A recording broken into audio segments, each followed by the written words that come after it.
ওম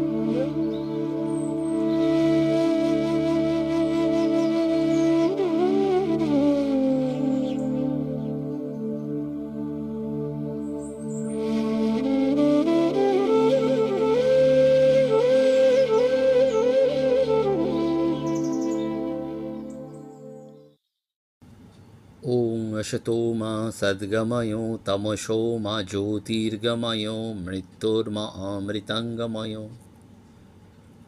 নমস্কার। বিশ্ব পরমাত্মার চরণে ভুয়ো ভুয়ো প্রণাম জানাই। আপনাদের সকলকে প্রণাম জানিয়ে সৎকথায় শুভ চিন্তনের আজকের বিশেষ অনুধ্যান শ্রদ্ধাবান লভতে জ্ঞানম, পরম পূজনীয় স্বামী বেদানন্দজি মহারাজের একটি বিশেষ রচনার আলোকে আজকের অনুধ্যানের শুরুতে আপনাদের চারটি বিশেষ ঘোষণা। আত্মবিকাশ এবং বিবেকানন্দ অনুধ্যান কেন্দ্রের পাশে দাঁড়ানোর জন্য আপনাদের ভিক্ষা করছি, আবেদন করছি, নিবেদন করছি। আমাদের কিছু ইনফ্রাস্ট্রাকচার সাপোর্ট দরকার, সেটির ব্যাপারে আপনারা যদি যোগাযোগ করেন তাহলে খুব উপকৃত হই। দ্বিতীয়, আগামী 7ই জুন পরম পূজ্যপাদ শ্রীমৎ স্বামী গহনানন্দজি মহারাজের স্মারক বক্তৃতা হবে জামাপুকুর শ্রীরামকৃষ্ণ সঙ্গে বিকেল 5টা থেকে। প্রত্যেকে ওই দিন আসতে পারেন, প্রবেশ মূল্য কিছু নেই। তৃতীয়, আগামী 6ই জুন সারদা মিশন ইন্টালিতে একটি বিশেষ ধর্মসভা বিকাল 5:30 থেকে শরৎ মহারাজের জীবন এবং বাণীকে নিয়ে। বিশেষ করে মহিলারা ইন্টালি অঞ্চলে যারা থাকেন, মৌলালি বা কলকাতায়, তারা আসতে পারেন। মাতাজিদের সঙ্গ এবং বিশেষ অনুধ্যান আপনারা শুনতে পারেন। আর শেষ ঘোষণাটি, আগামী 26শে জুলাই প্রাণারাম বাংলা ইউটিউব চ্যানেলের দ্বারা পরিচালিত আয়োজিত একটি ভক্ত সম্মেলন হবে বেলুর মঠে স্বামী অভেদানন্দ কনভেনশন সেন্টারে। তার জন্য প্রবেশপত্র আপনারা সংগ্রহ করতে পারেন। আজকের সমাজের দিকে তাকালে আমরা যেটি মূলত দেখতে পাই সেটা শ্রদ্ধাহীনতা। আমরা কেউ কাউকে আজকে শ্রদ্ধা করতে পারছি না। তাই আজকের পর্বে, এবং যদি আজকের পর্বে পুরোটি সম্প্রচারিত না হয় তাহলে আগামী পর্বেও আমরা এই শ্রদ্ধা নিয়েই আলোচনা করব। কারণ মানব জীবনের সবচেয়ে বড় সম্পদ হচ্ছে এই শ্রদ্ধা। যদি আমাদের অন্তরে শ্রদ্ধা লাভ হয় তাহলে অন্যান্য যে গুণ সেগুলো স্বতঃস্ফূর্তভাবে এসেই অন্তঃকরণে বাসা বাঁধে এবং আমাদের দেবত্বের স্তরে পৌঁছে ঈশ্বর লাভ করিয়ে দেয়। শুধু ধর্মজীবন নয়, জীবনের যে কোনো ক্ষেত্রে সফলতা লাভ করতে গেলে শ্রদ্ধাকে সঙ্গে নিয়েই কাজে লেগে পড়তে হয়। ভাবতে হয় যে শ্রদ্ধার বলেই একজন ক্ষুদ্রকায় মানুষ ঋষিতুল্য দেবমানব হয়ে যান। স্বামীজির কথা দেখুন, কবিগুরু রবীন্দ্রনাথ ঠাকুর, নেতাজি সুভাষচন্দ্র বোস, ঋষি অরবিন্দ, এরা প্রত্যেকেই দিব্য জীবন লাভ করেছেন কারণ এদের অন্তরে শ্রদ্ধা ছিল ভরপুর। সেজন্য শ্রী গীতায় বলা হয়েছে সর্বকালের সেরা কথাটি, শ্রদ্ধাবান লভতে জ্ঞানম তৎপর সংযতেন্দ্রিয় জ্ঞানং লব্ধা পরং শান্তি অচিরেণ অধিগচ্ছতি। যিনি সাধু, গুরু এবং শাস্ত্রবাক্যে শ্রদ্ধাবান, সাধনে একনিষ্ঠ এবং সংযতেন্দ্রিয়, তিনি আত্মজ্ঞান সত্য লাভ করতে পারেন এবং এই পরম জ্ঞান লাভ করে তিনি শীঘ্রই শান্তিকে প্রাপ্ত হন। সেজন্য শ্রদ্ধা হচ্ছে একটা অমূল্য গুণ। শ্রদ্ধা, বিনম্রতা আর কৃতজ্ঞতা বোধে মানুষের মর্যাদা বহুলাংশে বেড়ে যায়, মন অত্যন্ত প্রসারিত হয়, মানবিক হয়, বুদ্ধি উৎকর্ষ লাভ করে এবং অনুভব শক্তি ও সংবেদনশীলতায় জীবন পরিপূর্ণ হয়ে ওঠে। তাই জীবনে যথার্থ উৎকর্ষ সাধন বা আনন্দ পেতে গেলে এই শ্রদ্ধার নিয়মিত চর্চা দরকার। আমাদের ভাবতে হয় শ্রদ্ধা কাকে বলে, শ্রদ্ধা কিভাবে ব্যক্তির জীবনে আসে, শ্রদ্ধাকে কিভাবে বৃদ্ধি করানো যায় এবং শ্রদ্ধার ফলে ধর্মজীবনে কিভাবে শরণাগত ভাব আসতে থাকে এবং শ্রদ্ধা কিভাবে ধ্বংসও হয়ে যায়। হিন্দু ধর্ম অতি প্রাচীন এবং শ্রেষ্ঠ ধর্ম। লক্ষ লক্ষ মানুষ বেদ, বেদান্ত, পুরাণ অধ্যয়ন করে সাধন করে দেবলোকে পৌঁছে যাচ্ছেন। সেই জন্য শ্রদ্ধা শব্দের দ্বারা গুরুবাক্য এবং শাস্ত্রবাক্যে অটল বিশ্বাসকেই বলা হয়। বেদবাক্য, ঋষিবাক্য এবং গুরুবাক্যে সর্বাগ্যে সম্মান জানাতে হয়। মনে শ্রদ্ধার উদয় হলে চিন্তাধারা পরিষ্কার হয় এবং মায়া দেবী পথ ছেড়ে দেন, চিত্তে সন্তোষ আসে। পতঞ্জলি ঋষি বলছেন, শ্রদ্ধার ফলে চিত্ত প্রসন্নতা লাভ করে এবং এই শ্রদ্ধাই ধর্মকে ধারণ করে থাকে। শ্রদ্ধা মঙ্গলময়ী মাতার ন্যায় কল্যাণকারী হয়ে যোগীদের পালন ও রক্ষা করেন। শুধু যোগী নয়, মানব সমাজের সমস্ত নরনারীকে শ্রদ্ধা মাতার ন্যায় সৎপথে পরিচালিত করে জীবনকে সুন্দর, সফল এবং আনন্দময় করে তোলে। তাই সর্বদা নিয়মিত শ্রদ্ধাকে সংরক্ষণ করতে হবে। মহামুনি যাস্কের মতে যে জিনিস সত্যবস্তুকে ধারণ করতে মনকে সহায়তা করে তাই হচ্ছে শ্রদ্ধা। শ্রুত বা সত্যম ধিয়তে ইতি শ্রদ্ধা। শ্রুত বা সত্য তত্ত্বকে ধারণ করে যে মনের সেই ভাবকে শ্রদ্ধা বলে।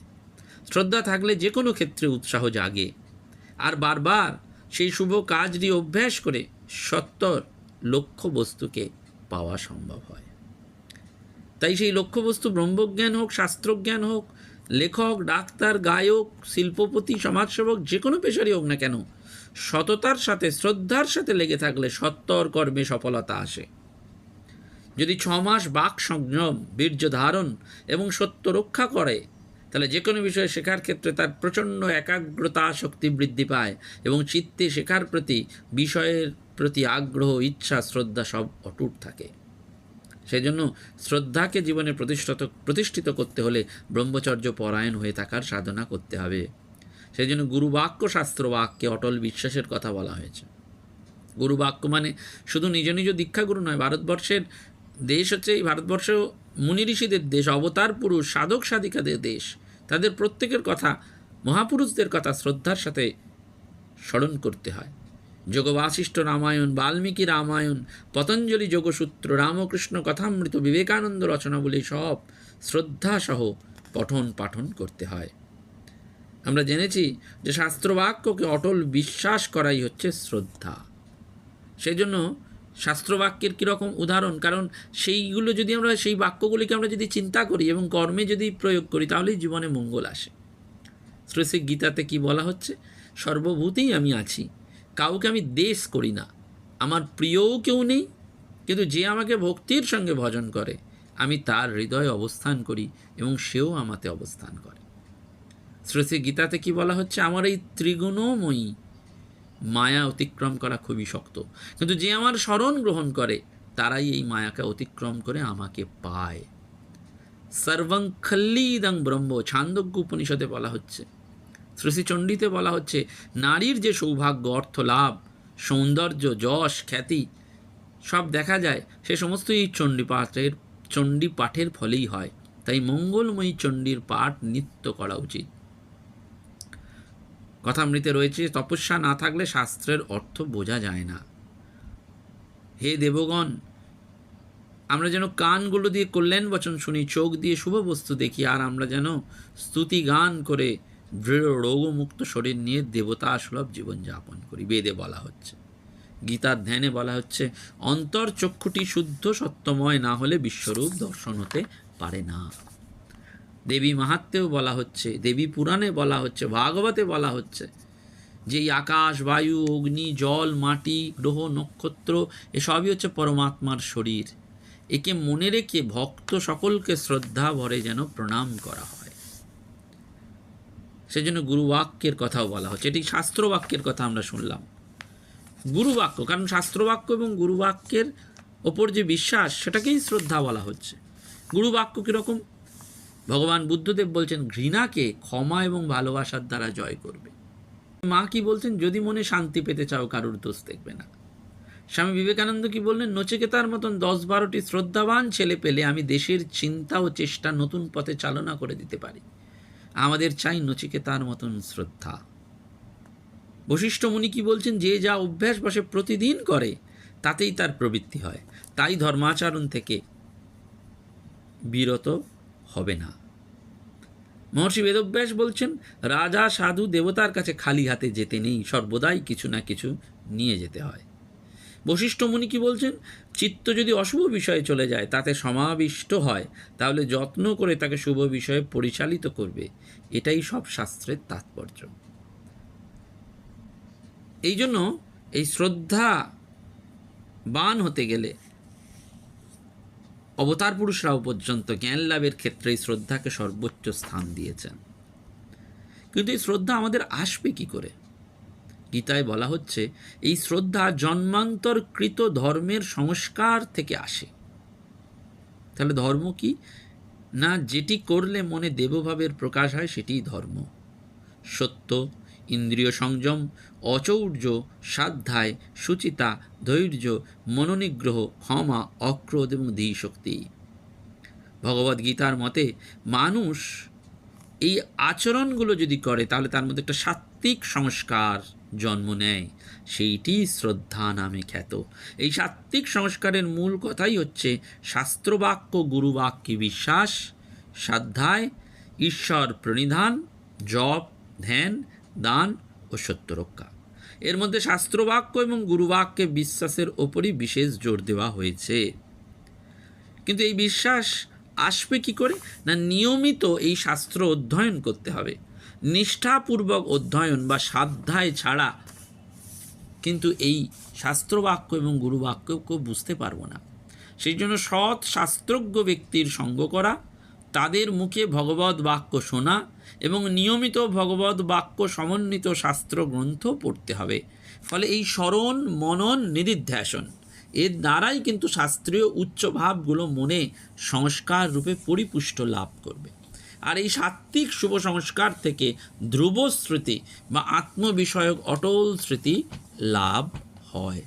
তখন মনের কোণে যে লুকোনো অশুভ সংস্কার থাকে বা যে বাসনা থাকে, সেটা ক্ষীণ হয়ে আসে, চিত্ত একাগ্র হয়, নিজ ইষ্টে বা পরমাত্মার অনন্তভাবে চিত্ত তন্ময়তা লাভ করে। তাই স্বাধ্যায় থেকে কখনো বিরত থাকতে নেই। বলা হয় সেই জন্য শ্রদ্ধায় প্রবচনাভ্যং ন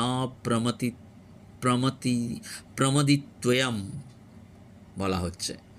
শাস্ত্র বাক্য বা এই ঋষি বাক্য স্বাধ্যায় থেকে কখনো বিরত হবে না। রাজা মহারাজ বলছেন, প্রতিদিন কিছু কিছু সদ্গ্রন্থ পাঠ করতে হবে, মনটিকে উচ্চ গ্রামে বেঁধে রাখা চাই, নইলে তো শুভ ভাবনা আসবে না। কারণ এটা একটা সাইকেলের মতন। এই যে পড়া, সে পড়া লিডস টু নলেজ, এই নলেজ লিডস টু থিঙ্কিং, এই thinking leads to action, action leads to সংস্কার, সংস্কার লিডস টু রেজাল্ট অ্যান্ড রিইনকার্নেশন। এই যে বারবার আসা, অর্থাৎ এইটিকে বারবার করতে হবে, একটা যেন চেইন অফ সাইকেলের মতন। সেই জন্য শাস্ত্রীয় কথা স্মরণ মনন নিয়মিতভাবে করতে হবে। এবং তখনই কিন্তু এই অ্যাকশনটা, এই যে আমরা আত্মবিকাশ এবং বিবেকানন্দ অনুধ্যান কেন্দ্রের কথা বলছি, এটি একটা তো শুভ চিন্তা, শুভ কর্ম, চেষ্টা করা, সৎ কাজ। সেটি কিন্তু আমার একার নয়, এটি কিন্তু ভগবান দেখতে পাচ্ছেন সিসিটিভি ক্যামেরায়, সবার সম্মিলিত এফর্ট। সবাই আপনারা একটু একটু করে ভিক্ষা দিচ্ছেন, ওই মেয়েগুলি জীবনের পথে এগিয়ে যাচ্ছে। ওদের একটু স্কলারশিপ, একটা খাতা বই কিনতে, পেন কিনতে খরচা লাগে। কারুর বাবা টোটো চালান, কারুর বাবা মা নেই, কারুর দিদা বাসন মাজেন, অবর্ণনীয় অবস্থা। বাইরের হয়তো জামা কাপড় দেখে বোঝা যাবে না, কারণ আজকের সমাজে কেউই ওরকম ছেঁড়া ফাটা জামা পরেন না। ভালো জামা কাপড়ই হয়তো তারা পরে, চেষ্টা করে ওই কষ্ট করেও। কিন্তু তারা আমরা যখন এই অনুধ্যান ক্লাসে তাদের সাথে আলোচনা করতে বসি স্বামীজির কথা, যখনই পিতৃদেব ও মাতৃ চোখ দিয়ে তাদের টস টস করে জল পড়ে, যে তাদের কাছে তো বাবা মা নেই, কাকে তারা দৈনন্দিন প্রণাম করবে। তাদের জন্য আমরা ল্যাপটপের ভিক্ষা করেছিলাম, তাদের জন্য আমরা স্মার্টফোনের ভিক্ষা করেছিলাম, তাদের জন্য আমরা বাড়ি চাইছি, কারণ আমাদের ভাড়া দেওয়ার অত ক্ষমতা নেই। যদি কেউ সহৃদয় ব্যক্তি ওই ফ্ল্যাট দেন, বাড়ি দেন, অর্থ দেন, তাহলে আমরা তাদের জন্য। কেন করার কারণটি কি? এই যে শাস্ত্র, সদ্গ্রন্থ বা কিছু বই পড়ে সাধু সঙ্গ করে বুঝেছি, এছাড়া জীবনে থাকার কোনো মানেই নেই। প্রতিদিন কলেজে যাচ্ছি, বিদ্যালয়ে পড়াচ্ছি, মহাবিদ্যালয়ে পড়াচ্ছি, বাড়িতে আসছি, খাওয়া দাওয়া করছি, ঘুমিয়ে পড়ছি, সংসার প্রতিপালন করছি, এটা তো নিছক পশুর জীবন, এর বাইরে। সেই জন্য এই শুভ ভাবনা জাগ্রত করতে গেলে এই দরকার। এই যে ভক্ত সম্মেলনে অ্যাটেন্ড করা, এই যে পাঠগুলিতে যাওয়া, কারণ আছে। সেখানেই কিন্তু ওই পরমাত্ম তত্ত্বের স্ফুরণটি ঘটবে, নইলে ঘটবে না। স্বামীজি জ্ঞানযোগ বলুন, চণ্ডী কথামৃত, এবং ওই জন্য নরেন্দ্রপুর রামকৃষ্ণ মিশনের বিবেকানন্দ রিসার্চ সেন্টার থেকে অনলাইনে স্বামীজিকে নিয়ে আলোচনা হবে। আপনারা রেজিস্ট্রেশন করতে পারেন অনলাইনে। আমি নিজেও সেখানে ক্লাসে থাকব, অনেক মহারাজরা থাকবেন, আরও গৃহী বক্তারা থাকবেন। কারণ কি, আমরা সবাই মিলে কিন্তু ওটা উপদেশ জ্ঞান নয়, আলোচনা করব স্বামীজির কথা, ওই তত্ত্বচিন্তার স্ফুরণ। কারণ শাস্ত্র চিন্তা করলে কি হয়, এই চৈত্য মন এবং ইন্দ্রিয়ের ওপর একটা উপরিপতি হয়। উপরিপতি মানে কি, স্বতঃস্ফূর্তভাবে বিষয় থেকে নিজেদের প্রত্যাহার করে নেওয়া, এটিকে বলে উপরিপতি। আমরা নিত্যদিন সকাল থেকে বিষয় বিষয় আরও আরও আরও, কিন্তু একদিন বিচার করুন ঠান্ডা মনে বসে খুব শান্তভাবে, এটা তো একটাও নিয়ে যেতে পারবেন না। কিন্তু সংস্কারটা নিয়ে তো পরের জন্মে আবার আসতে হবে। তাহলে যেটা নিয়ে যেতে পারবো না সেটাকে এত কেন আঁকড়ে ধরে রাখা, কেন আটকে রাখা, এইটি উপরিপতি। এটা আসবে কিন্তু এই শাস্ত্র বাক্য চিন্তা করলে। অনিত্যই জীবন, ঠাকুরের কথা, উপনিষদের কথা, বেদান্তের কথা, তখনই কিন্তু মনটা ধীরে ধীরে অন্তর্মুখী হয়, আনন্দময় আত্মাতে সমাহিত হওয়ার চেষ্টা করে। কেউ কেউ আমাকে অনেকবার বলেছেন যে আমি এটা দেওয়ার চেষ্টা করছি, ওইটা দেবো হয়তো, কিন্তু হয়তো পাচ্ছেন না। অনেক সময় নানান বাধা এসে যায়। মনে রাখতে হয়, ভগবান সবসময় গ্রহণ করার সুযোগ এলেও গ্রহণ করেন না, সেই সুযোগটিকে কাজে লাগাতে হয়। সেই জন্য এই শ্রদ্ধা বিশ্বাসগুলি দরকার। শ্রদ্ধা ছাড়া প্রকৃত ধর্মজীবনে প্রবেশের দ্বার উন্মুক্ত হয় না। ধর্মের নামে চিত্ত বাহ্য মঠ মন্দির, আশ্রমরূপ সত্যগুণময়ী জগৎ ও অসত্য হিংসা, রাজনৈতিক, অর্থনৈতিক, সামাজিক বাহ্য জগতেই ঘোরাফেরা থেকে আমাদের ওই মনোনিবেশ করে সকলকে শ্রদ্ধা অর্জন করতে হয়। শ্রী ভগবান ভাবগ্রাহী জনার্দন, তিনি অন্তর্যামী, ভক্তবাঞ্ছা কল্পতরু।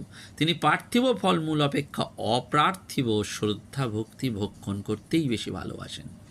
সেজন্য গীতায় বলা হচ্ছে, যে যে ভক্ত যে যে দেবতাকে শ্রদ্ধার সঙ্গে অর্চনা করতে ইচ্ছা করেন, সেই সেই ভক্তগণকে সেই সেই মূর্তির উপর অর্চনা করার শ্রদ্ধা আমি দিয়ে থাকি। হে কৌন্তেয়, শ্রদ্ধার সঙ্গে যুক্ত হয়ে যে সকল ভক্ত অন্য দেবতার ভজন করে, তারা তত্ত্বত সব দেবতা আমারই যে রূপ, এইটা না জেনেও কার্যত আমারই ভজন করে থাকে। সেজন্য শ্রী ভগবান শ্রদ্ধা ছাড়া যেন আর অন্য কোনো বিধান দিচ্ছেন না। শ্রদ্ধার সঙ্গে অর্চনা, শ্রদ্ধাযুক্ত ভজনের কথা বলছেন। সেই জন্য শ্রদ্ধা ছাড়া কোনো কিছু পাওয়া সম্ভব নয়। শ্রদ্ধা কি না, শাস্ত্র বাক্য, ঋষি বাক্য, ভগবত বাক্য এবং গুরু বাক্যে অটল বিশ্বাস, এইটি শ্রদ্ধা। আমরা পরবর্তী পর্বে স্বামীজি শ্রদ্ধা নিয়ে কি বলছেন, শ্রদ্ধা কয় প্রকার এবং কি শ্রদ্ধার সাথে সংস্কারের কি সম্বন্ধ রয়েছে, কিভাবে এই ইচ্ছা শক্তিকে বাড়ানো যায়, শ্রদ্ধাকে কিভাবে বৃদ্ধি করা যায় এবং শ্রদ্ধা কিভাবে ধ্বংস হয়ে যায়, শ্রদ্ধা গুণ লাভে কি ফল হয়, সেইটিরও আমরা পরবর্তী পর্বে আলোচনা করব। সুতরাং আমরা এটুকু শুধু জেনে রাখি, শ্রদ্ধাকে আমরা প্রাতঃকালে এবং মধ্যাহ্নকালে যেন আবাহন করি, আরাধনা মনে করে যেন মূর্ত করে তুলি। কারণ শ্রদ্ধাই হচ্ছে আমাদের সমস্ত জীবনের চালিকা শক্তি। শ্রদ্ধায় অগ্নি সমিধ্বতে, শ্রদ্ধায়া হ্যতে হবি, শ্রদ্ধাং ভগৎস মূর্ধনি বচসা বেদয়ামসি। এই ঐশ্বর্য সমস্ত যা রয়েছে সম্পদ, একটা যে ধন সম্পদ আর একটা সত্য পবিত্রতা, এই দুই ঐশ্বর্যেরই মস্তকে রয়েছে শ্রদ্ধা। নমস্কার, ধন্যবাদ। প্রাণারাম প্রাণারাম প্রাণারাম প্রাণারাম প্রাণারাম প্রাণারাম, কি যেন লুকানো নামে তাই মিষ্ট এত তব না